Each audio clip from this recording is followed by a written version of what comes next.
¿Qué ocurre con un sistema educativo? Que a lo largo del tiempo se pasó.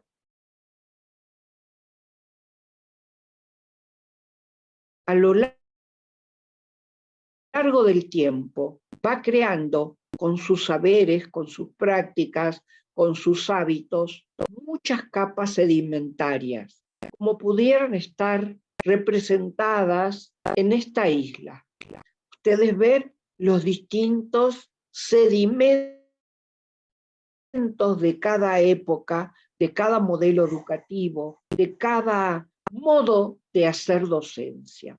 El tema que nos convoca y que tiene que ver con los paradigmas es que la situación de hoy día no es igual que cuando Vasconcelos funda el sistema educativo hace tanto tiempo. Y las respuestas y los tipos de formación y de aprendizaje que requieren los estudiantes son muy diversos a cuando nosotros vivimos nuestra educación cuando se llamaba común o la educación hoy básica, secundaria y demás. Esto hace que ante esta situación de cantidad de conocimientos y hábitos maestros, nosotros tengamos que pensar qué es lo que funciona y qué no me funciona. ¿Por qué tengo que volver a reaprender? ¿Por qué un promedio de todas estas capas sedimentarias no me ayudan a avanzar en la escuela? Es que evidentemente algo que está ocurriendo, maestros, es que nos estamos dando cuenta de que todas las profesiones cambian a lo largo de su vida profesional. Y esto también le pasa a los directivos. No es el mismo conocimiento el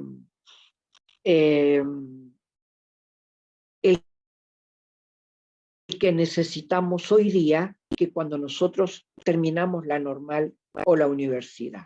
Fíjense algo que ocurre. Lo primero que quiero plantearles es que esta conferencia está dedicada a pensarnos los que estamos aquí presentes. No piensen cómo cambiar a otros en este instante, sino cómo hacemos para transformarnos y poder transformar cada uno de nosotros, porque si no, en lugar de estar en un proceso de actualización y profesionalización, es como si tuviéramos un blindex delante y rebotáramos lo que viene y pensamos en otros docentes, en otros directivos. No, la intención de este diplomado es que cada uno de nosotros podamos repensar los modos de hacer que tenemos. Y si somos permeables a los cambios, y si somos atentos a lo que funciona o no funciona. Miren, todas las profesiones, pero sobre todo la nuestra, vamos a hablar de la nuestra, cuando uno terminó la normal, maestros, estaba aquí debajito, y sabíamos muchísimo, y muchas veces pensamos que ese cambio era lineal. Con lo que ya sabíamos, nos iba a durar a lo largo de toda nuestra carrera docente. Pero resulta que nos vamos dando cuenta que esa idea de trabajo lineal no era tal, que la profesionalización se mueve en un sentido espiralado y que a medida que se nos va presentando otras realidades, otros modos de ser estudiantes, otros modos de que la sociedad se organiza o se desorganiza, otros modos de hacer familia, la cuestión cambia.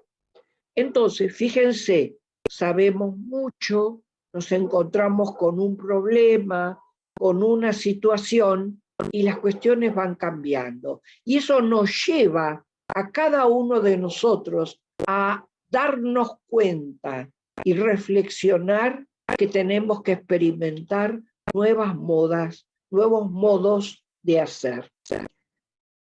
Por eso es una espiral a lo largo de nuestra profesionalización docente, a lo largo desde que iniciamos nuestra formación hasta el presente y hasta el futuro.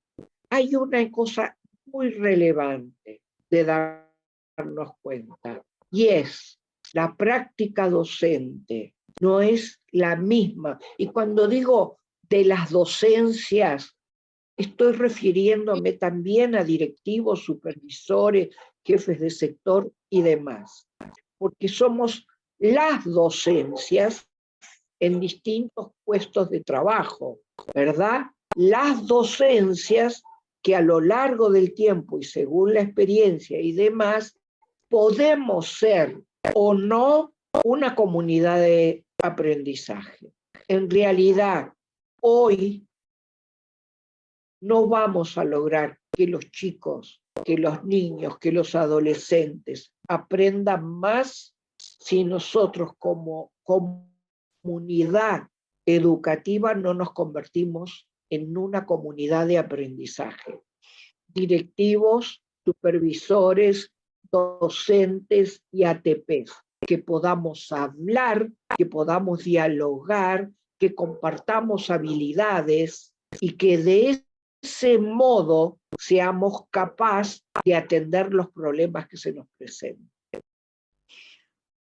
Nosotros estamos desde hace bastante tiempo ante un cambio de paradigma. Desde fines de del siglo pasado venimos trabajando en la transformación de lo que antes se pensaba que un directivo era solamente un administrador. Y la verdad que un directivo no tiene casi nada y cada vez menos tendría que tener de unas características administrativistas, sino que tendría que tener una gran gestión estratégica ligada a lo pedagógico. Y acá pudiéramos pensar también, maestros, que podemos hablar de una profesionalidad restringida o una profesionalidad ampliada, según abraces lo pedagógico o no lo abraces, según te ocupes también de generar un diálogo, un colectivo, un trabajo por consenso, un trabajo por propósitos compartidos, un trabajo que nos permita ser una comunidad de aprendizaje y no solamente una sumatoria de individuos que trabajan en educación. Una sumatoria de individuos que trabajan en educación no supone una profesionalización y no supone un nivel de profesionalidad con las características que tiene una profesionalidad ampliada. Es decir, para ser un profesional con gran vuelo hay que tener criterios y darnos cuenta cuáles son las necesidades de la época, cómo formamos a los estudiantes que hoy tienen, por ejemplo, 6 años y dentro de 15 años se van a mover en el mundo adulto. Para eso hay que tener criterio. No es igual repetir lo mismo que hace mucho que crear los nuevos criterios para poder formar realmente a los estudiantes. Y en ese sentido, maestros, tantos cambios, múltiples, constantes, permanentes, nos hacen pensar cómo hacemos para cambiar nuestras prácticas y facilitar que los estudiantes aprendan acorde a su época, porque ni sus hijos, ni sus sobrinos, ni sus nietos son iguales a nosotros mismos cuando íbamos a la escuela. La sociedad ha cambiado, nuestras familias también han cambiado, y eso hace que tengamos que tener muy claro los estudiantes que llegan hoy a las instituciones educativas en todos los niveles no tienen las mismas características ni de niñez ni de adolescencia cuando nosotros éramos iguales a nosotros en otro momento del mundo.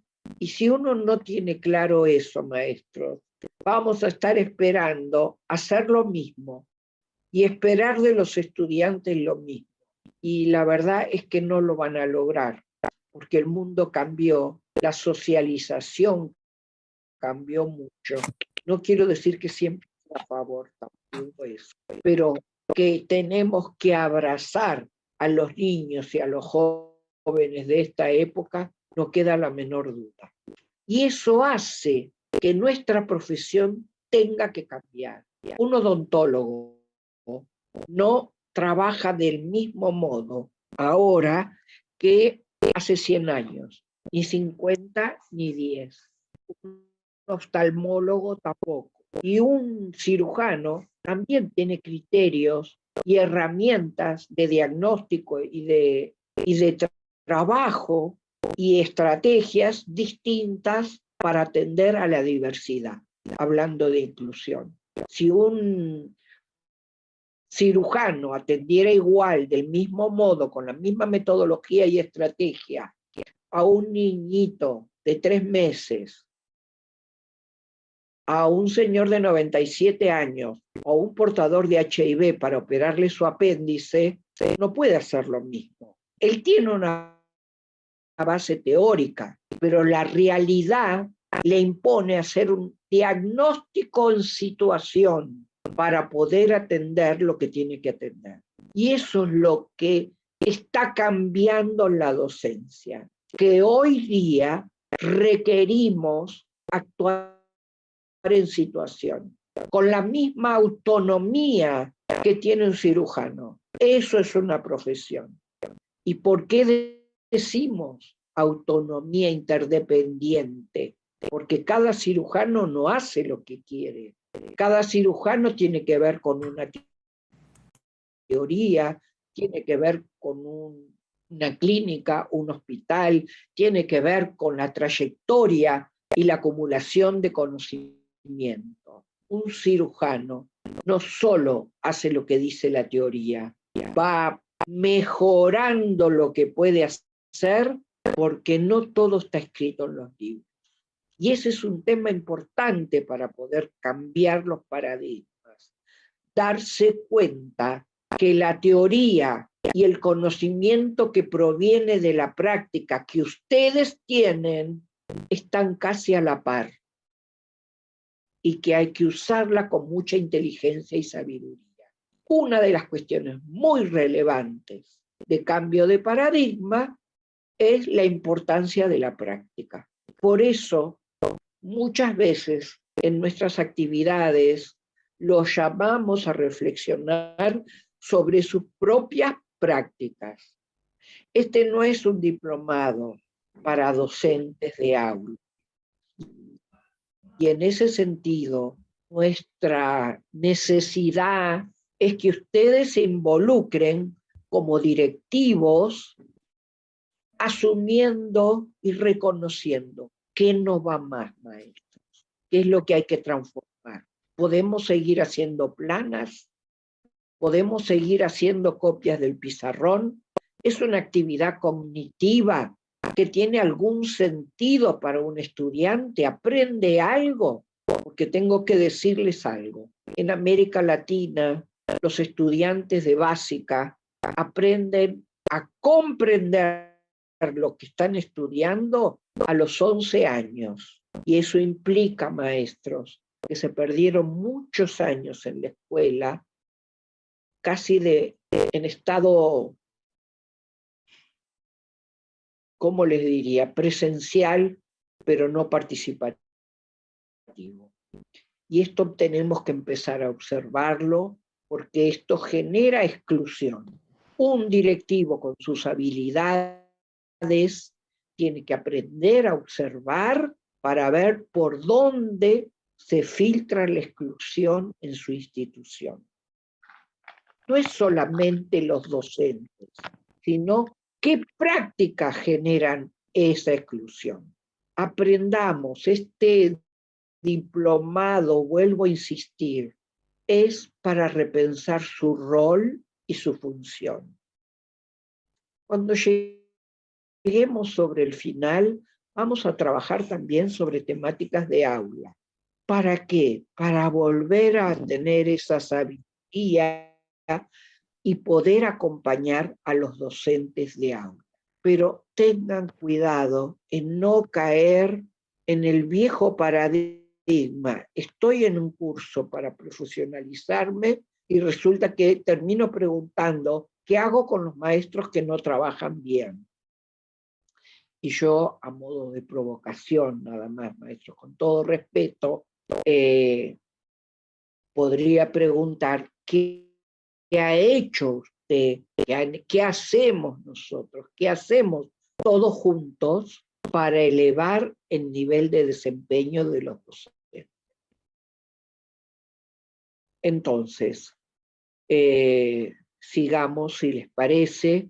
No tengo la posibilidad de mover fácilmente la filmina. Quiero pasarla y no me deja. Un momentito.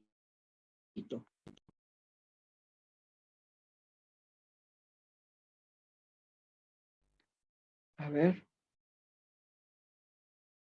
Voy a ir por acá, a ver si así me dejan más fácil. Entonces, estábamos acá y vamos a ir acá. Hay mucha necesidad de reconocer los retos actuales, ¿sí? Los retos actuales y las dificultades actuales.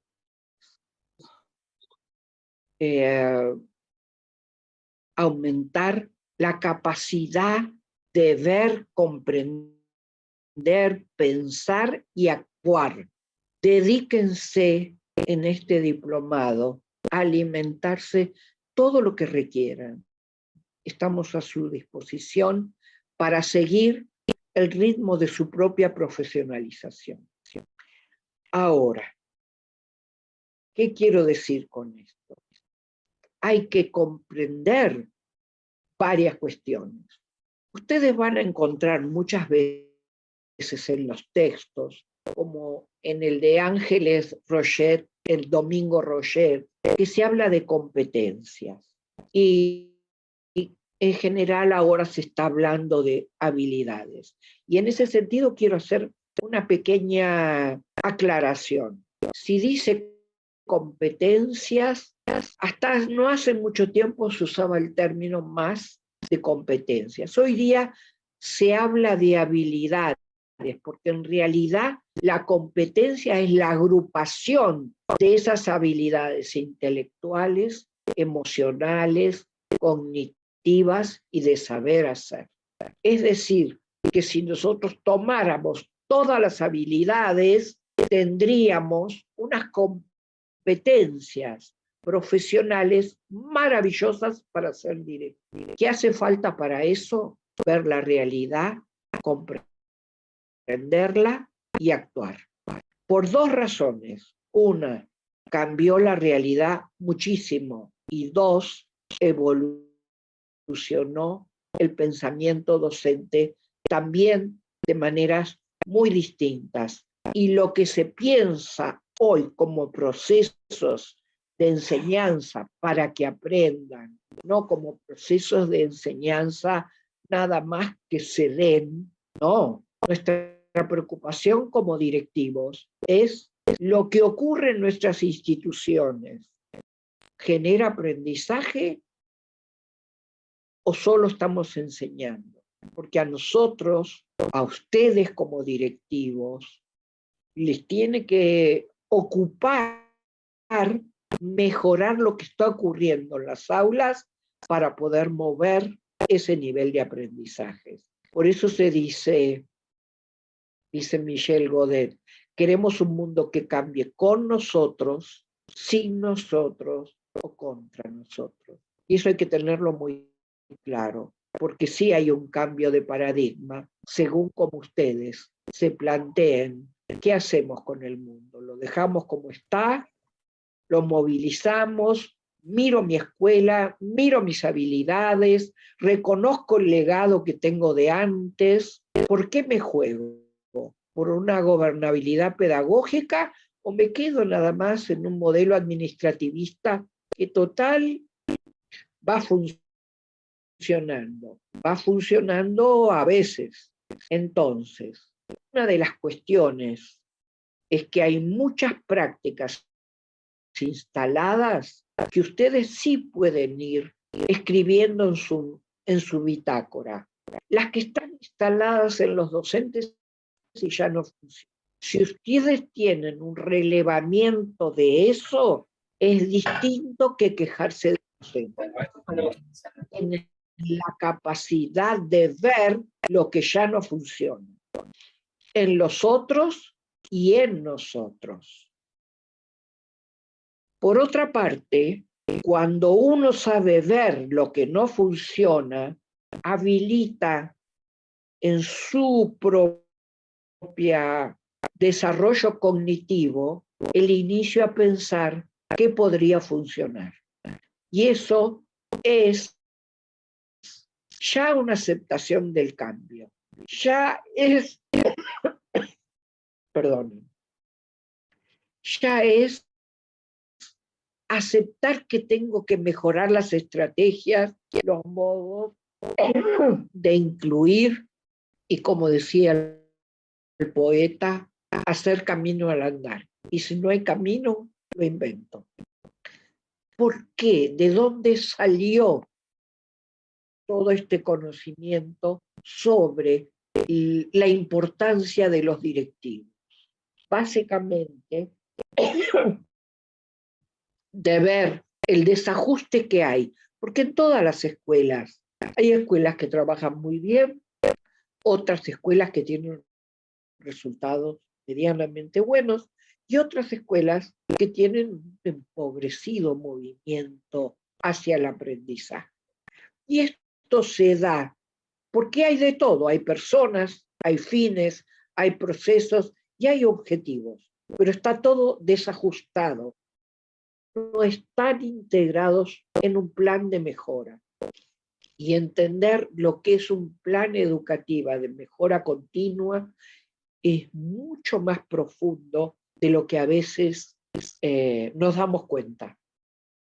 Y ojalá que este espacio de trabajo nos permita ahondar en esa cuestión, porque nosotros necesitamos que cada escuela eleve su coherencia institucional. Entonces, que no estén desparramados como antes los objetivos, los procesos y las personas. Sin duda el cambio es una realidad, lo sabemos todo, pero también es una oportunidad para conocernos y para mejorar nuestras competencias. Se puede tener mucho conocimiento o información, pero poca competencia para dirigir una escuela, porque hay que tener las habilidades. Nadie dice que todas las 10 habilidades, en todas tenemos 10. Uno tendría que poder decir, bueno, yo en liderazgo tengo 9, en negociación la verdad que tengo que aprender, en delegación es un tema que me hace falta. Y de esa manera ir acrecentando la capacidad y las habilidades para poder moverse con organizaciones educativas que no son sencillas de llevar adelante, de liderar, de dirigir y de tener éxito. Nadie dice que es fácil. Justamente porque no es fácil, lo estamos trabajando. Justamente porque no es nada fácil, estamos nosotros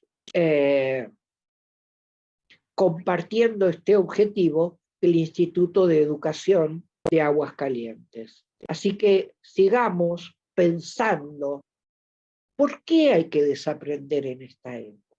Porque como veíamos antes, muchos sedimentos, muchas de esas capas sedimentarias ya no son útiles.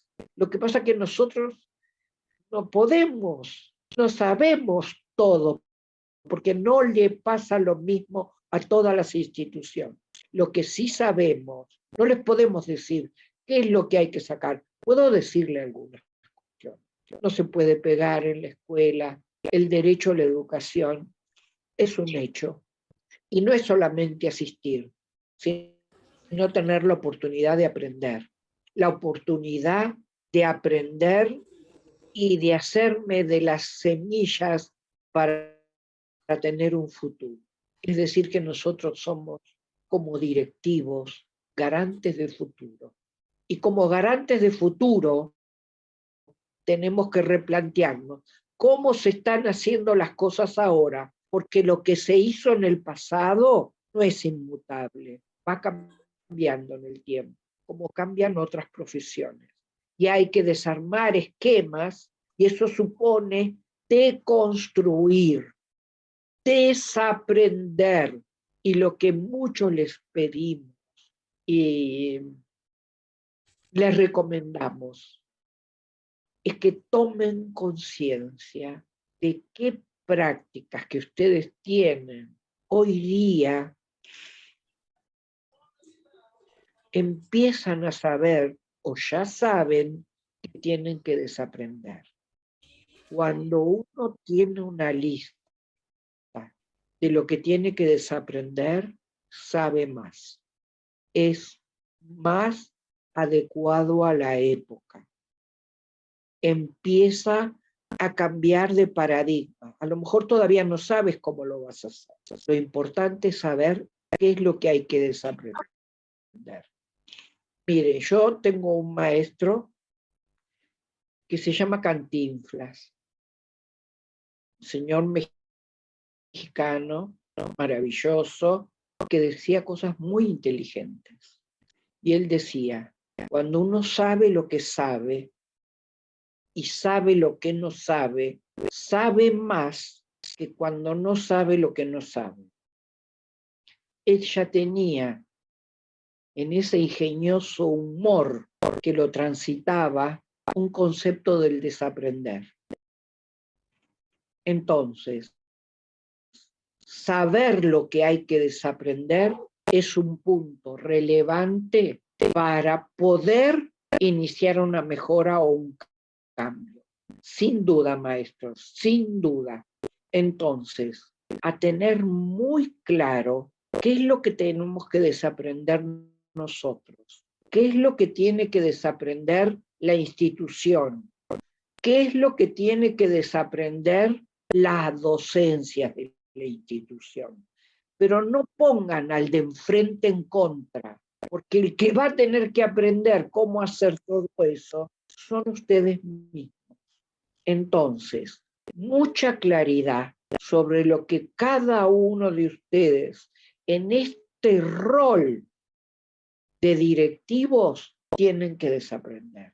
Es la mejor forma de iniciar un cambio. Ustedes han estado viendo las edades del profesionalismo. Y como ustedes se dan cuenta, el pensamiento pedagógico evoluciona en el tiempo, así como hablábamos de otras profesiones, ¿sí?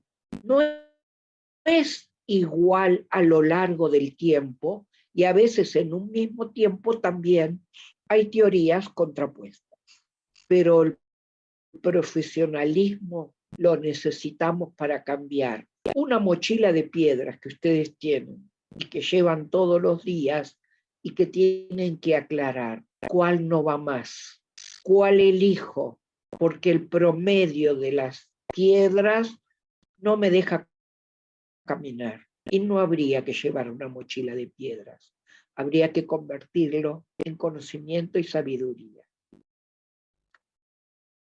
Entonces, volvamos. Punto 1. Ninguna profesionalización en ninguna profesión va en línea recta. Es un proceso espiralado.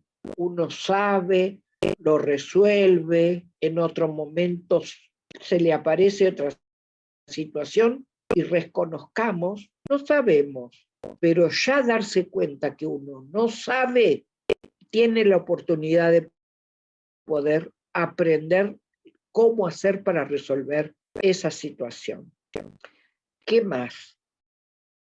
Lo que estuvo diciendo la doctora Mirtella, fijarse en el tema de las parálisis paradigmáticas, que nos lleva al pasado y necesitamos una flexibilidad paradigmática. Ahora, ustedes me van a decir, en mi equipo yo tengo pioneros y colonos. Es verdad, tienen gente que rápidamente se sube a cambiar y gente con más temor o mucho ego o mucha inseguridad, maestros, que se van a convertir en colonos. Van a cambiar cuando vean que otros cambian. Y ahí hay un tema muy, muy importante para un directivo. No quedarse en el modelo burocrático, cuidado con esto, de quebrar la institución. Los que piensan como yo van de este lado y son maravillosos. Y los que no piensan como yo son todos burritos y van del otro lado y yo no tengo nada que ver con ello. Cuidado, porque ese modelo, esa práctica, ese hábito, viene del modelo administrativista burocrático. Y en realidad, para que las cosas funcionen y haya una vida escolar saludable, necesitamos que su equipo no esté quebrado, no esté dividido. Ustedes sabrán en su diagnóstico quiénes son los pioneros, quiénes están en el medio y quiénes son los colonos. Algunos colonos cambian, algunos no cambian nunca, maestros. Vamos a hablar de realidades. Pero el tema de un directivo es cómo hace para tener una institución donde todos trabajen y donde todos reconozcan los perfiles profesionales que están escritos. Y eso a ustedes le da legitimidad y autoridad, no autoritarismo. Legitimidad y autoridad directiva. Es muy importante. Creo, no estoy tan segura, permítanme que dude nada más, si hasta ahora ustedes le dieron la relevancia que tiene que en México haya perfiles profesionales.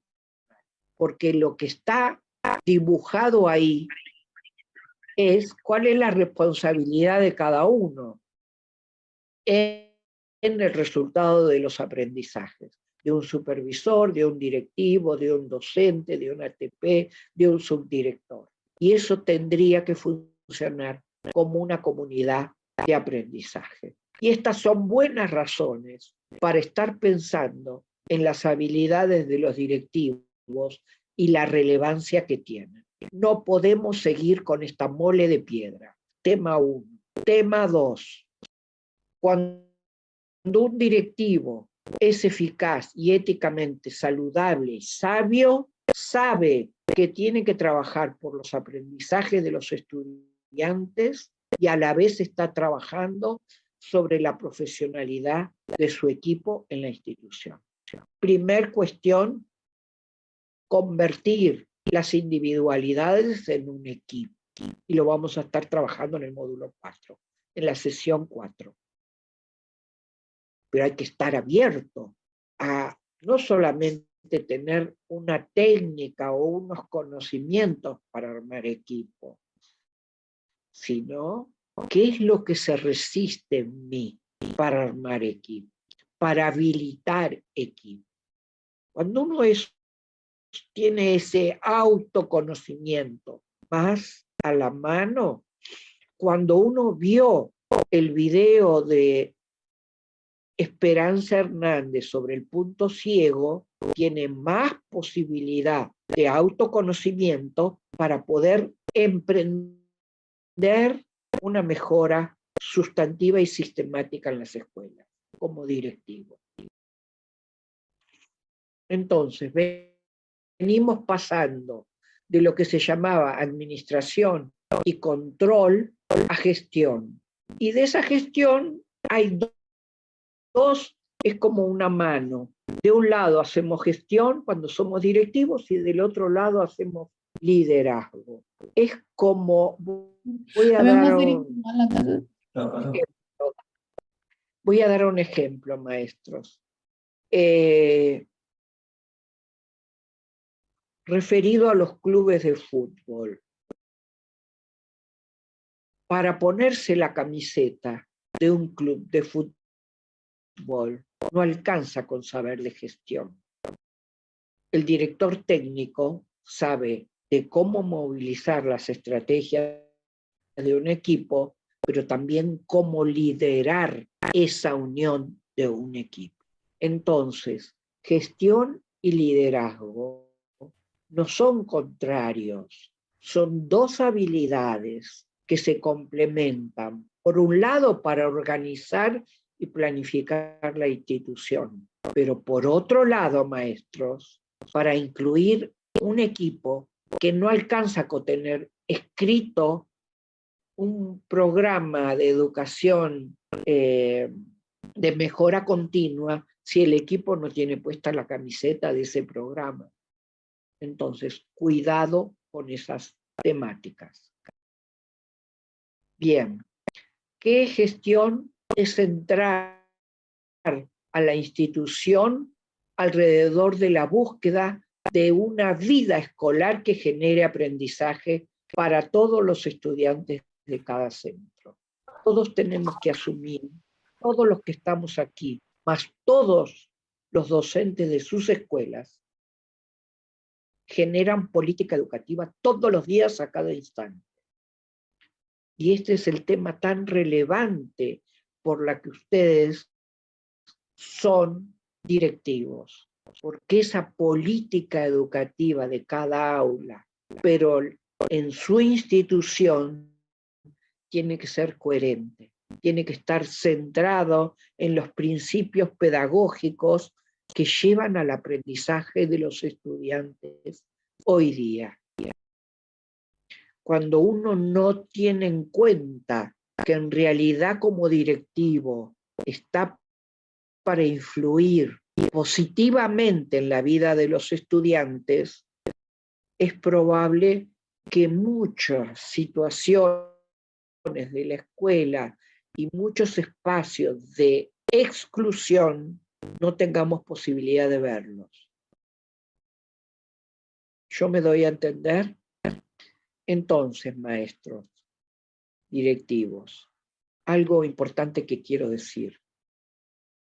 Si ustedes quieren lograr en sus instituciones participación y compromiso, requieren trabajar mucho con sus docentes el tema de para qué estamos juntos en una escuela. ¿Cuáles son los perfiles profesionales de cada uno de nosotros? ¿Cuáles son las propuestas que está haciendo la nueva escuela mexicana y cómo lo vamos a tomar en nuestras manos para hacerlo práctica? Cuando hay más comprensión, porque hay trabajo directivo que ayuda a generar esta comprensión en la institución, hay más compromiso y hay más participación. Y entonces, ¿qué ocurre? Que hay mejores resultados positivos y menores resultados negativos. Entonces, cuidado, porque a veces algunos de ustedes pueden decir, porque mi equipo no trabaja, como yo les digo. Bueno, ustedes en México tienen los consejos técnicos escolares y ese es un espacio para generar comprensión. Pero un directivo no solo tiene que saber que hay consejos técnicos escolares, sino que tienen que tener un currículum oculto o abierto de que esos consejos técnicos escolares tienen que serles tiene que ser la posibilidad de ir tejiendo juntos cada vez más participación y más compromiso. Y ahí está la estrategia pedagógica de un directivo, porque ser directivo no quiere decir olvidarse de que somos docentes. Muy por el contrario, tenemos responsabilidades y perfiles profesionales distintos, pero implica, antes trabajaba en una aula con niños o jóvenes, ahora trabajo como directivo o como supervisor, director de escuela o supervisor, y tengo a la mano que recrear mi sabiduría docente para mover una escuela con muchas. Y ustedes tienen que recuperar su saber docente. Ser directivo no es una tarea administrativa. El director de un hospital o de un centro de salud, por supuesto que tiene que saber de administración, porque tiene que ser transparente y porque tiene que planificar y porque esto y lo otro.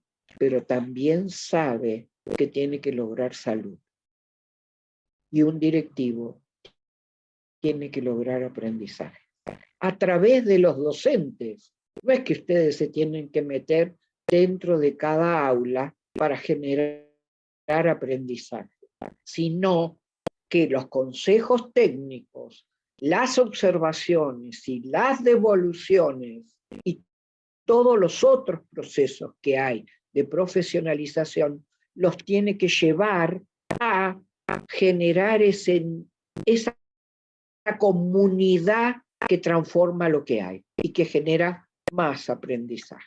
Entonces, cuidado con inhabilitar su sabiduría profesional en el tema pedagógico, porque en realidad lo que antes sabían para trabajar con niños, ahora lo necesitan para trabajar con adultos.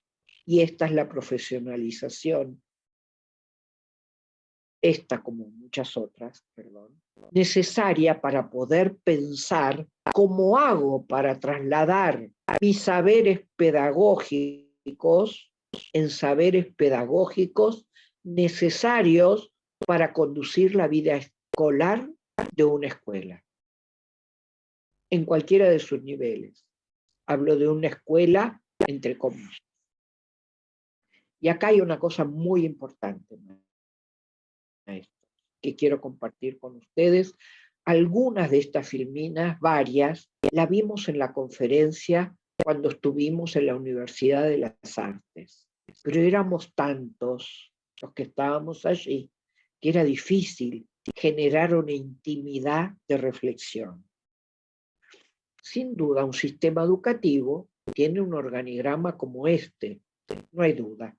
Muy bien, es necesario porque en una federación, en una república, siempre hay alguien que está acá y después están los otros y los otros, y aquí podríamos pensar que serían los secretarios de educación de las entidades o la directora del Instituto de Educación de Aguascalientes. Este formato es necesario para tener organizado un sistema educativo en el nivel macro.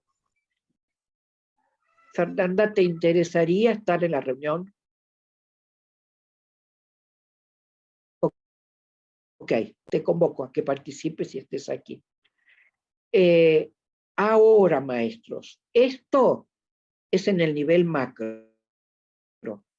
En el nivel meso, que es el de la supervisión, y en el nivel, y también de los directivos, hay una comunicación así, pero que es una comunicación que no alcanza. Necesitamos una comunicación mucho más interactiva entre los distintos actores educativos. supervisor, docente, directivo, junto con la estructura más formal o más macro. Ahora, maestros, cuando esto empieza a darse, están entrando en una profesionalidad ampliada. Cuando comenzamos a poder escuchar a otros y dialogar y no enfrentarnos y tener el respeto y el compromiso por la escucha y la comunicación asertiva, como vamos a ver en la quinta sesión, esto empieza a tener como una masa con su levadura, empieza a crecer aquí una comunidad de aprendizaje entre los distintos actores, supervisores, directivos, docentes, entre sí. Y este es uno de los cambios de evolución del paradigma pedagógico, tal vez de los más relevantes que hay que asumir. Y tal vez el más dificultoso. ¿Por qué? Porque venimos acostumbrados a un paradigma aislado y solitario. Entonces, cada maestrito con su librito hacemos lo que podemos. Y hoy, ¿qué ocurre con ese paradigma? Que no alcanza a darle respuesta a las situaciones complejas que se le presentan en la escuela. Por eso se habla de autonomía interdependiente. Después les voy a pasar otra conferencia específica sobre autonomía y reflexión. Pero en realidad, maestros, si uno quisiera entender el concepto de autonomía, podríamos utilizar este grafiquito del medio. Lo que se haga en la escuela A, muy probablemente no sea lo mismo que se haga en la escuela B, que tiene otras problemáticas y otras situaciones. Por eso, una de las cuestiones muy importantes, maestros, es, primero, reconocer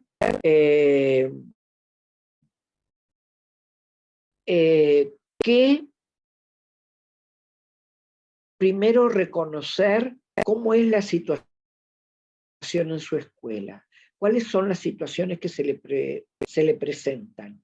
Y en ese sentido, tal vez lo que se le presente a cada una de las escuelas merezca una respuesta situacional, se llama. ¿Y qué es una respuesta situacional? Es reconocer cómo es mi escuela y tener capacidad autónoma de tomar decisiones cerquitita de las situaciones problemáticas o dificultosas, o de transformación o de innovación. Entonces, miren, este es el nivel macro, pero resulta que las situaciones de resolución inmediata están cerquitita de ustedes. ¿Y qué quiere decir que es interdependiente? ¿Que pueden hacer cualquier cosa? No. Que hay una legislación, que está el tercero constitucional, que está toda la otra legislación, que están los parámetros, perfiles e indicadores, son los perfiles profesionales, y que todo eso en ustedes podría funcionar como un telón de fondo. A partir de esa normativa, ustedes son autónomos profesionales para tomar decisiones, buenas decisiones, en cada situación, en cada escuela. Ahora, yo podría tomar un ejemplo. Porque tengo en la escuela un problema con las cisternas de los baños y yo decido cerrar la escuela, habría que pensar si es una buena decisión. Y en qué circunstancias, y a qué temperatura, y cuánto tiempo, y a quién perjudico, para quién trabajo. No es un ejemplo que tendría que definir todo el ejemplo para saber si es una buena decisión o una decisión no pedagógica, sino más bien administrativista. Habría que tener todas las características del caso, pero sí maestros, directivos, estimados colegas.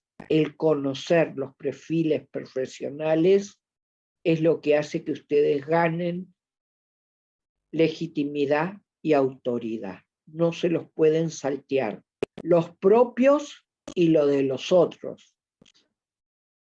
porque eso es lo que les va a permitir generar estas redes interconectadas. Miren, si uno está trabajando en la escuela, como se mostraba antes, en el sentido de islotes todos separados, yo sí tengo una recomendación. Hay que llamar a la Cruz Roja. La escuela está en grave estado diagnóstico. No podemos seguir trabajando así, cada maestrito con su librito.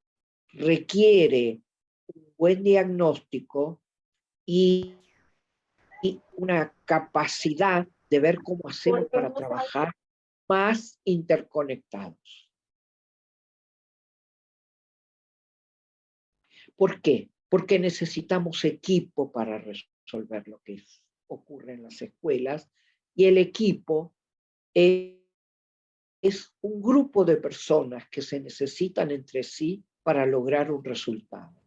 Y cuando decimos un grupo de personas que se necesitan entre sí para lograr un resultado, estamos diciendo que ustedes son directivos con alto nivel de ética, moral y pedagogía, porque saben que cada estudiante de su escuela requiere que cada profesor o cada maestro aporte con el mismo sentido y hacia el mismo lugar, porque si no, lo que hace uno se borra con la práctica del otro.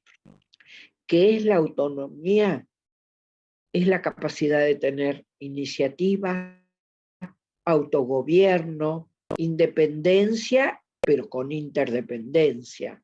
¿En dónde? En el pensamiento, poder cambiar, poder decir, ah, miren, yo antes pensaba tal cosa de la docencia, y ahora, al cambio del tiempo y cambiando la época, pienso otra cosa, reflexiono de otro modo. Entonces, hay autonomía de pensamiento, de reflexión y de acción.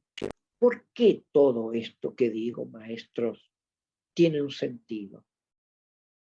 Porque la práctica educativa no es una práctica de aplicación. Tal vez esta sea la frase más importante que diga en el día de hoy. La práctica educativa es una práctica de recreación. Por eso somos autónomos. Y por eso requerimos autonomía de pensamiento, reflexión y acción. Porque la práctica educativa es una práctica de acción que previamente pasó por la reflexión y el pensamiento. Y eso es lo que nos permite cambiar, emprender, tomar decisiones. Decisiones éticas también, sin duda. Un segundito que mi computadora se desenchufó. Y requiero de poder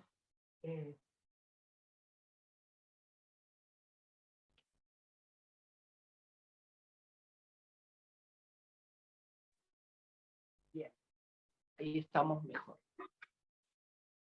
Bueno, también está mejor mi resfrío. Entonces, ¿qué es la autonomía? Es la capacidad de tomar decisiones con independencia, pero con interdependencia, también, maestros, de las propias normativas del tercero constitucional. Yo me voy a guardar un ratito para las preguntas de ustedes, pero leyendo sus trabajos quisiera compartir qué cosa quiere decir ser reflexivo o qué es la reflexividad. Porque leyendo algunos trabajos, a veces no las sabemos todas y necesitamos tener una comprensión más ampliada sobre el tema. ¿Qué quiere decir la reflexividad o la reflexión? Es la posibilidad de observar y ver nuestra experiencia en función de totalidades más grandes, mayores. No es solo referido a un tema muy chiquitito, porque si uno lo aprieta mucho el tema, va a seguir haciendo siempre lo mismo. Cuidado con esa cuestión. Entonces, es la posibilidad de formular premisas o juicios de manera fundada, razonadas y tratando de no decir siempre lo mismo, para decirlo en lenguaje común, ¿sí? De elaborar nuevas razonamientos y también de pensamientos y de tener una capacidad de pensamiento crítico. Y uno podría preguntarse lo siguiente, Patricia, ¿qué prefieres?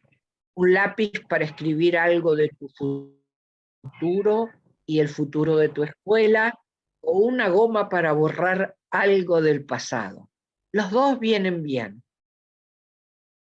Hace falta desaprender, porque cargamos mucha información que a lo mejor no es necesaria para esta época. Un cuarto punto que quiero, que es muy importante para pensarlo y transformar, es el tema de la planificación, maestro. Todos los que estamos aquí, sobre todo los más mayores como yo, hemos pasado por la escuela normal o la licenciatura. Y normalmente, ¿qué hacíamos para planificar? Algo que hoy día es un pecado. Y es, nosotros mirábamos desde este presente aquí, miren, desde este presente mirábamos para atrás. Y así lo hice yo en mi momento. Y que mirábamos para atrás y traíamos lo último que habíamos hecho en los últimos 5 años y lo llevábamos al presente. Y hoy el cambio del mundo, de la socialización de los estudiantes, el cambio de las familias, el cambio del conocimiento, de la tecnología, nos lleva a darnos cuenta, maestros, que el que determina hoy día mucho es el futuro. Entonces ya no se planifica mirando el pasado, recuperando lo que es muy bueno del pasado, pero en realidad, si ustedes ven la nueva escuela mexicana u otras transformaciones y propuestas de cambio de otros países de nuestra América y del mundo, hoy estamos mirando más el futuro posible de nuestros hijos, de nuestros sobrinos, de nuestros nietos, para pensar entonces como sigilosos directivos, ¿qué voy a hacer hoy que les dé a esos niños y jóvenes posibilidades para un futuro? Entonces fíjense que cambió la noción de planificación. Ya no planificamos que copien del pizarrón, ya no hacemos planas, ya no solo rellenamos libros, sino que estamos pensando qué experiencias áulicas se le convierten en experiencias de vida que construyan sus habilidades para el futuro. Y eso cambia totalmente la noción de planificación en una institución y en un aula y en una supervisión. Este concepto, todos los que le puse un número, tienen que volver a revisarlos para comprenderlos profundamente que implican. Por eso, cuando se habla de un proyecto educativo de mejora continua, siempre apunta al futuro, desde el presente al futuro. ¿Cómo hago para partir de este presente y llegar a un futuro de mejoramiento? Esa sería la pregunta fundamental que tiene un plan educativo de mejora continua. Y tengo sobre el final una receta, así que no se vayan porque nos queda un ratito y quiero compartir una receta que a mí me sirvió, una receta de dónde sale la energía para cambiar. Y sirve para lo personal y sirve para lo institucional.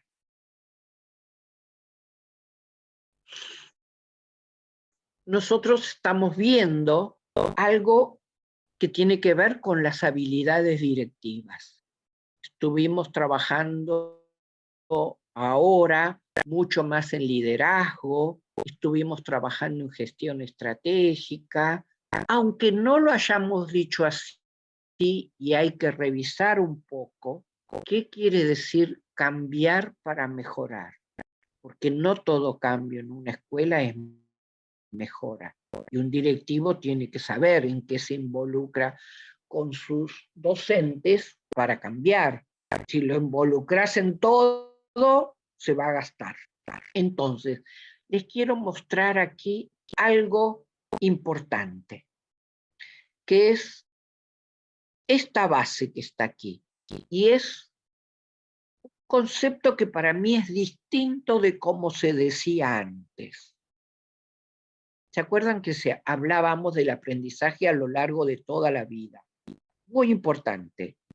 Ahora, referido a directivos, quiero más bien, y pensando en la espiral y no en la línea recta, creo que tendríamos que pensar en la capacidad que tenemos de abrazar el aprendizaje continuo en nuestra profesión.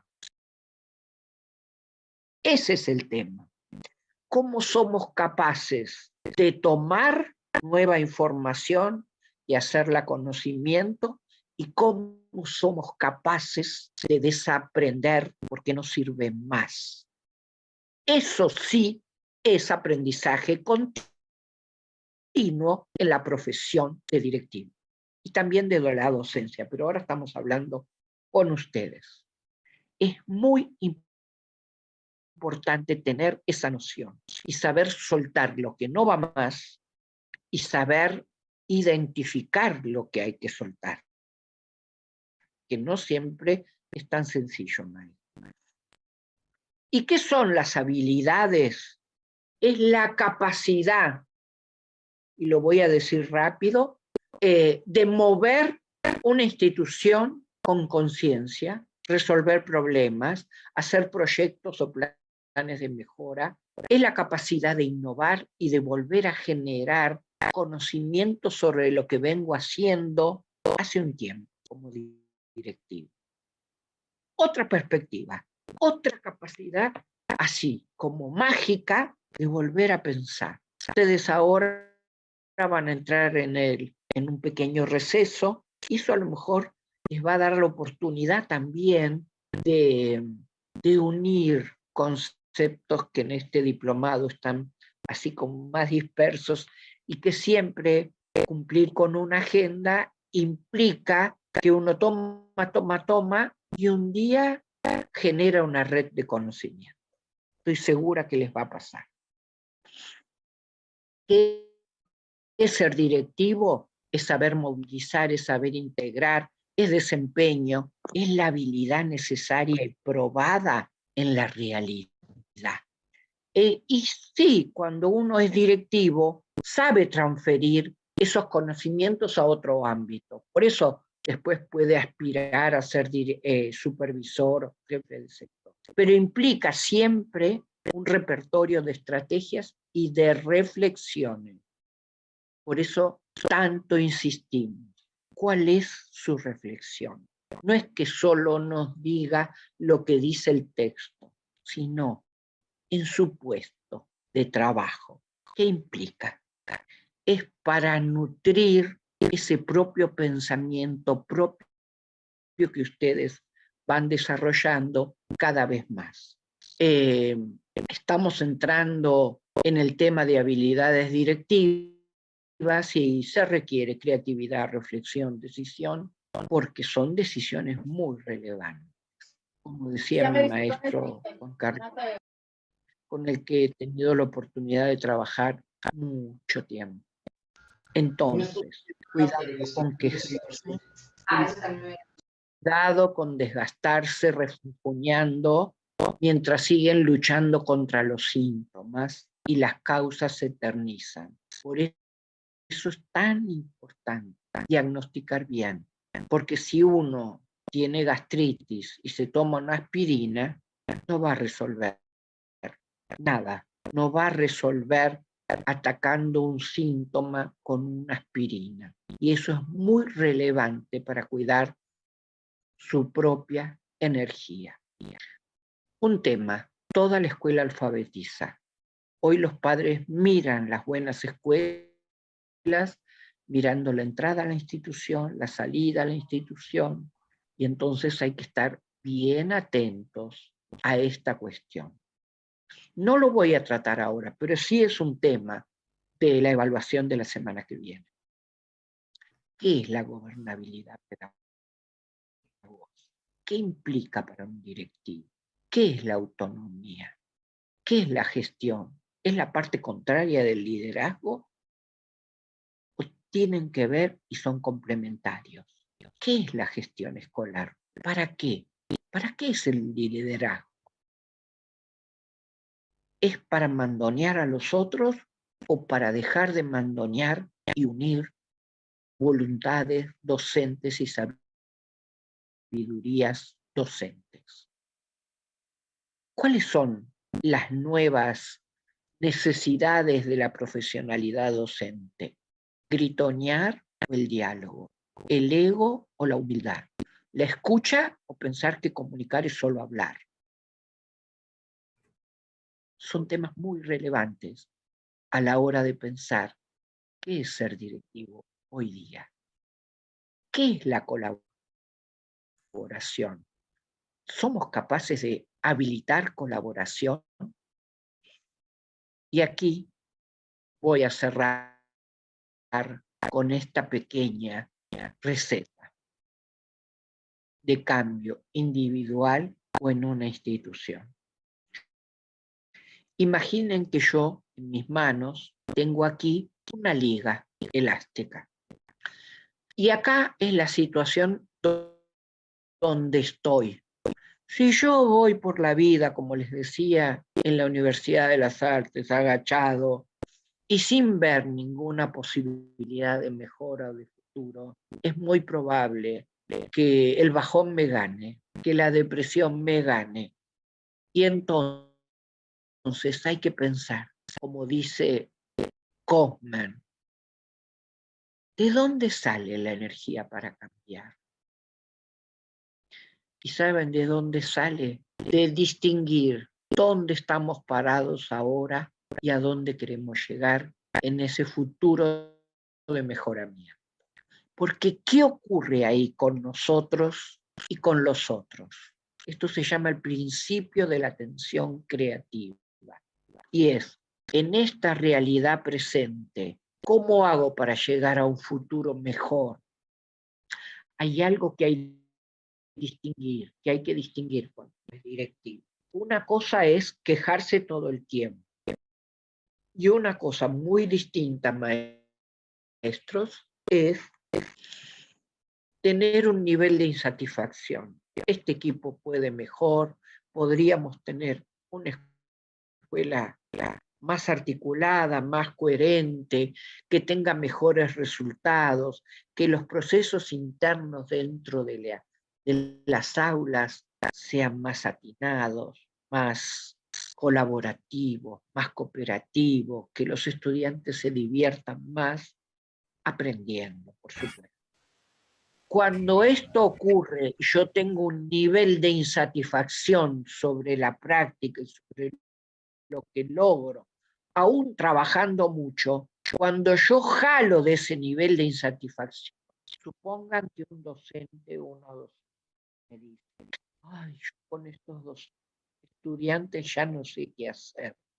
Esa es la capacidad de escucha que tiene que tener un directivo para decir, acá tengo un punto de insatisfacción para trabajar junto con ese docente y lograr, acompañándolo en el consejo técnico o en observaciones y con retroalimentación, tentación a que esa persona que estaba sin saber qué hacer se convierta junto con sus directivos en un actor protagonista responsable de resolver.